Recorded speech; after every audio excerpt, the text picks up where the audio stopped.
आध्यात्मिक यात्री के मूलभूत प्रश्न। जन्मदिन पर मिलने वाली बधाइयों में लगभग 100% बधाइयां होती हैं। खूब जियो, लंबा जियो, 100 वर्ष तक जियो, आदि आदि। मेरा कहना है कि 100 वर्ष या 1000 वर्ष भी जी लो तो तुम कौन सा लठ गाड़ दोगे। भर्तृहरि महाराज कहते हैं, आयुर्वर्ष शतम निर्णाम परिमितम रात्रौ तदर्धम गतम तस्यार्धस्य परस्य चार्धम परम बालत्व वृद्धत्वयो शेषम व्याधि वियोग दुख सहितम सेवादिभिर्नीयते इह वारि तरंग चंचल तरे सौख्यम कुतः प्राणिनाम। अर्थात परमात्मा ने अधिकतम बहुत अधिक स्वस्थ रहे, नियम कानून का पालन करें, प्राणायाम करें और पुराना घी खाया हो तो आदमी 100 वर्ष जीता है। और 100 वर्षों में भी 50 वर्ष यानी 100 वर्षों का 50% रात्रि में बीत जाता है। अर्थात 50 साल तो अंधेरे के हैं 100 वर्ष में। और तस्यार्धस्य परस्य चार्धम परम, जीवन के बड़े बड़े हिस्से अर्थात लगभग 15 वर्ष बचपन के, अभी तो बच्चा थोड़ा देर में मैच्योर होता है इसलिए 18 वर्ष ही लगा लो, तो 15-18 वर्ष बचपने के, बाल बुद्धि के, और 20 वर्ष लगभग बुढ़ापे के। अगर 100 वर्ष है तो 80 वर्ष में ढंग का बुढ़ापा आ जाता है अच्छे ढंग से। तो 40 वर्ष ये हो गए। और जो बाकी बचा जीवन, बचा खुचा जीवन, उसमें कभी बीमारियां हैं, कभी लड़ाई झगड़े हैं, कभी कोर्ट कचहरी है, कभी हॉस्पिटल है, कभी शादियां हैं, कभी मिलना है, कभी बिछड़ना है, कभी रोना है, धोना है। और जीवन जीने के लिए जो संसाधन चाहिए उसके लिए कितनी माथापच्ची करनी है।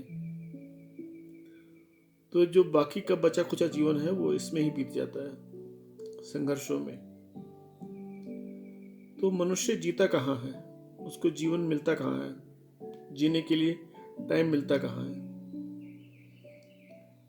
ईहा वारी तरंग चंचल तरे, जैसे वारी तरंग होती है, पानी प्रवाह पर जो तरंगे बनती हैं, बिगड़ती हैं, बनती हैं, पल पल में बिगड़ रही हैं, बन रही हैं, उसी तरह से ये चंचल जीवन सौख्यम कुतः, इसमें सुख कहाँ है, शांति चैन है ही कहाँ। फिर तुम 100 वर्ष जी लो, 1000 वर्ष जी लो, 10,000 जी लो, कोई पहाड़ तो टूटने वाला है नहीं तुमसे। तो आध्यात्मिक यात्रा का आरंभ इस प्रश्न के साथ होता है कि आखिर मैं जी क्यों रहा हूं। क्या मुझे, देखो सुख तो मिला नहीं, किसी को भी नहीं मिला। मान लो तुमने बहुत सुंदर स्त्री है, सुंदरतम स्त्री है, मान लो परमात्मा की बहनी है, या व्हाटएवर जो भी सुंदरतम चीज हो सकती है, तो उसका उपभोग क्या करोगे आप ना। एक बार किया, 2 बार किया, तो यंत्र तंत्र तो वही है ना, कुछ नया नहीं है। और तुमने खूब पैसे कमा लिए, खूब गुंडे बदमाश दादा बन गए, दादागिरी झाड़ ली, आखिर कब तक। और कौन सा एनकाउंटर हो जाएगा, कब क्या हो जाएगा। ये डर डर के जितने भी दादा होते हैं, जितने भी ये खाड़कू हैं, सब डरा हुआ जीवन जीते हैं। तो आखिर तुम जी क्यों रहे हो, ये प्रश्न करना। या तुम्हें आत्महत्या से डर लगता है इसलिए जी रहे हो, या कुत्ते, गधे, बैल, घोड़े, भीड़, ये सब जी रहे हैं तो तुम भी सोचते हो कि चलो हम भी जी लेते हैं।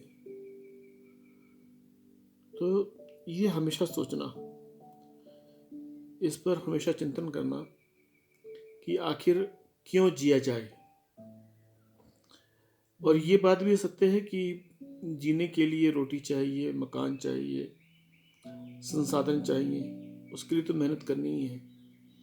किंतु इस सब चीज़ों के करने के साथ साथ जीवन का सर्वोत्तम उपयोग क्या हो सकता है, इसका चिंतन सोते हुए, जागते हुए, चलते हुए, बैठते हुए, खाते हुए, जब कभी ख्याल आए करो कि आखिर क्यों जिया जाए और इसका क्या विकल्प, क्या उपयोग हो सकता है। तो इस प्रश्न के साथ अध्यात्म यात्रा का प्रारंभ होता है।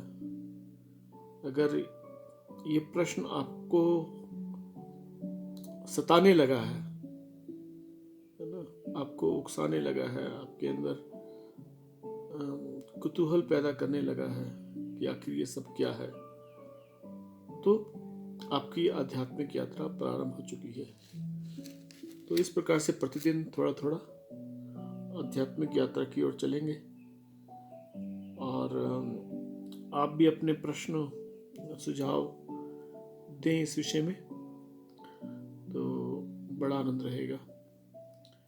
आए कुछ कदम अध्यात्म यात्रा पर साथ साथ चलते हैं। धन्यवाद।